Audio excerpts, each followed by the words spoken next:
Hey, I wanted to just make a quick video for those of you who might be new on this grief journey and are making decisions for cremation or burial or considering funeral arrangements, and just wanted to bring some insight and possibly help you with some knowledge that maybe you didn't have prior to joining this group.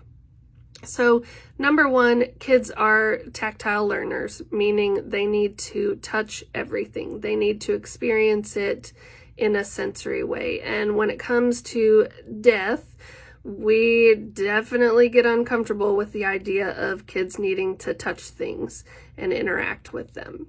So I would like you to consider whether or not it would be okay for your child to touch the loved one as they lay in the casket, or maybe even prior to the funeral, considering whether or not you would be okay with your kids looking at the ashes after the cremation, or maybe even touching them.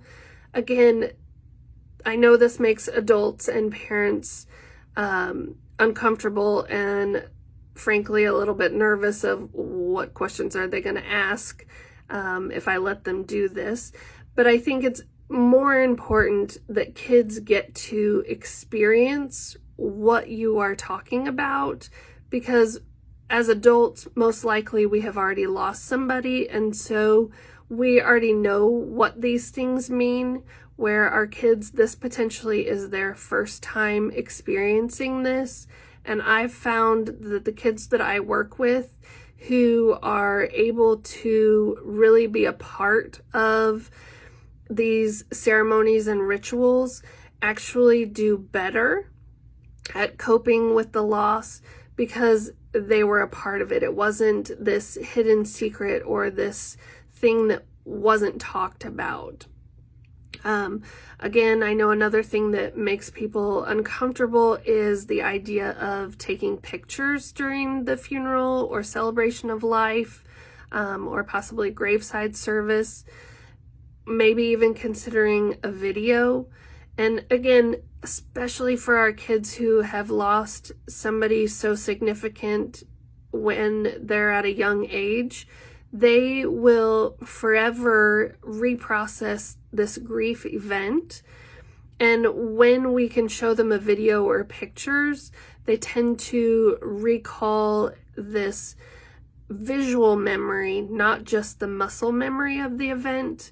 And this can help kids heal and process this death memory easier than kids who have been kept distant from the rituals or ceremonies, or the ones who weren't allowed to be a part of. The other part is knowing the terms or things like the vault, the casket, cremation, and urn. All of these things are helpful in helping your child have the death language to be able to talk about their experience.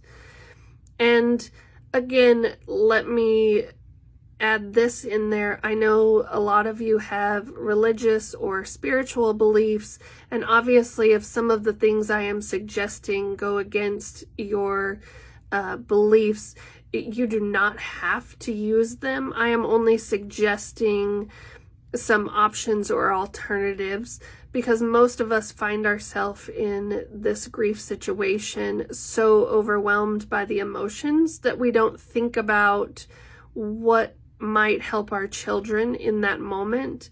And again, the other part is it makes so many adults or parents who might be attending the funeral uncomfortable that we would allow this, or they may even possibly view it as disrespectful. And so I'm just proposing a different mindset for you to help your kids.